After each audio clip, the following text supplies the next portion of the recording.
Well, tomorrow will be a new year. So I figured this is the perfect time for a video I should have shot years ago. Most of you do not know my ketogenic journey or how I even started the ketogenic diet. And before I start with that, a special thanks to the viewers who just recently helped me reach 3,000 watch hours. Guys, thanks so much. I'm only 1,000 watch hours away from being ad revenue monetized. And because of that, in 2024, I'm going to start doing some giveaways. And just a little hint, one of those giveaways will actually require knowing something from this video. So now to my story. Now I know everyone's story is different. Some people start keto for weight loss. Some people start keto for health reasons. Mine was actually both. But you may wonder, how do you even find out about the ketogenic diet? That is a story in itself. It didn't have to do with me. It actually had to do with someone dear to me. When someone really close to me was diagnosed with cancer, I went down the rabbit hole. And that rabbit hole led me down many different paths, one of which was the ketogenic diet. Now, without going really deep into that story, we're going to move forward. Now, about 8 years later, I'm in a state in my life where I can hardly get out of bed. I don't have any go. I ache. My body just feels like it wants to give out. I'm tired all the time. I don't feel good internally. I ache all over to a point where it is almost depressing, guys. And when I had reached a point that was just really bad, I remembered keto. And in my head, I was like, wow, if this can actually do so much to better the life of someone who is dealing with cancer, maybe I should try it for my own health. I mean, I'm like most guys. I hate going to the doctor. So I figured I'd give it a try before going to the doctor. So I took all the knowledge I had and I started keto.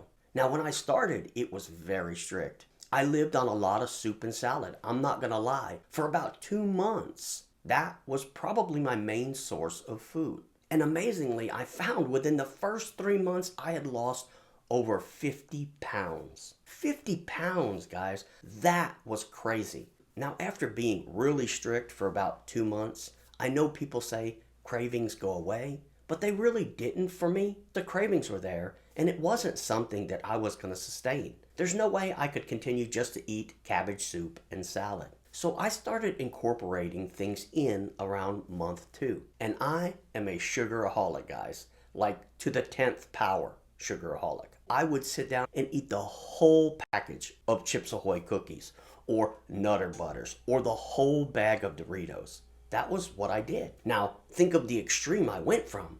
Doing that to eating soup and salad? Yes, it's going to get boring. So I decided it was time to up my game. It was time to start adding in other things. So I started looking at the internet, getting ideas, coming up with my own sweet recipes, and started incorporating them in. And even after doing this, I lost an additional 10 pounds at the 3-month mark. It was working, guys. The weight was coming off. I was feeling good. It was amazing. I said, hey, I can have some of these things. If I wanted it, I need to make it. So now I'm 3 months in. I'm incorporating things that are ketogenic, but kind of what I used to eat into my diet. Now fast forward 6 months later. Within 6 months, I had lost 85 pounds. 85 pounds. That is crazy. And now to the main point. The main point is here I stand. That was late 2018. Here we are, about to be in 2024, and I have sustained that weight. That is success, guys. Now that you see kind of where my keto journey took me up until that point, I'm going to go into why I believe I was successful. Now, does that mean that you can find success in what I did? Yes and no. Some people will, some people won't. But if you're that person that has tried and you keep failing and you're on said diet, maybe it's time to try to change. Because after all, when you continue to do the same thing over and over without succeeding, there's a definition for that. And if you know the definition, go ahead and post it in the comments below.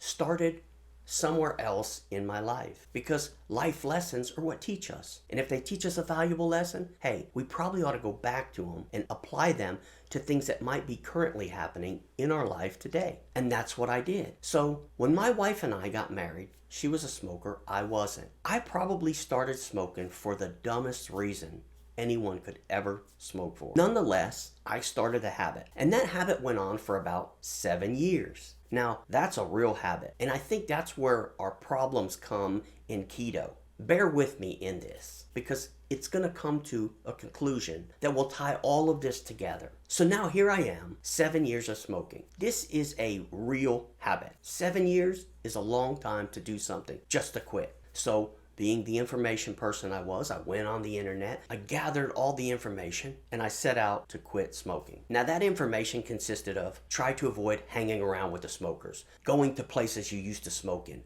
doing the things you smoke after, and so on and so on. So I took that information and I put it into my game plan. All right, I'm quitting now.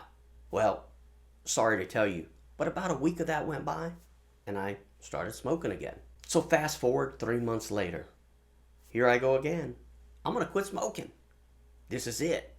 This is the time I'm gonna quit. So, did a little more research, tried to see if I had missed something the first time, and well, I was successful for about 2 months that time. Now fast forward about 6 months into trying to quit the first time. I was fed up. The original reason I wanted to quit was mainly because I was a cheapskate and cigarettes were getting really expensive. They kept taxing them higher and I was tired of paying for something that I felt actually robbed from my family. So I set out with a different approach. And this approach was the exact opposite. If you got in my car, there was a pack of cigarettes. If you looked at my shelf by my keys at the house, there was a pack of cigarettes. If you watched me when my wife went out to go smoke, I was there with her, out there with my buddies at the smoking hut. I went everywhere there were cigarettes. I had the ability every single time to smoke if I wanted to. And you know what? That's when I quit. And you know what that was? That was mindset. And here's why. All of us are born with that instinct to rebel. What happened when you were a kid and mom told you no, you couldn't have it? You wanted it more. So when we deprive ourselves of the ability to get it, well, yes, it's at the store if you want it. It's not right there. There's some effort taken to go get it. This is the most important part of this video. I want you guys to understand why I'm 99.9% sure I have succeeded at the ketogenic diet. Your mindset is everything. You can either lift yourself up or bring yourself down. How was I successful? How did I make it now for 5 years on the ketogenic diet? Well, this is how. I didn't deprive myself. You saw in the beginning, I stepped up to where I reached a life that was sustainable enough to resemble the life that I left. I kept my sweets in there. This is going to lead to the next thing I did. I don't consider myself cheating. And I may have even used the term, but I hate the term. I gave myself permission when I started the diet to enjoy time with my family, but do it controlled. Thomas DeLauer used to always talk about metabolic flexibility. I incorporate about 12 cheat days in my year. They're not a set cheat day. They're a time when I'm out with family and I decide I'm going to order whatever I want in the menu. When Christmas rolls around, I'm going to eat what I want at Christmas dinner. When New Year's comes, I'm going to eat what I want on New Year's. These are always things I can look forward to. And I don't have to feel bad for it. That's not a pass to just do it whenever you want, because that has its dangers in itself. But what I'm saying is, the guilt itself, how powerful is that? Oh man, I cheated. If you're doing something in moderation that allows you to stay successful, you're okay. And I'm not saying that that's going to be your answer, your magic bullet. Be open.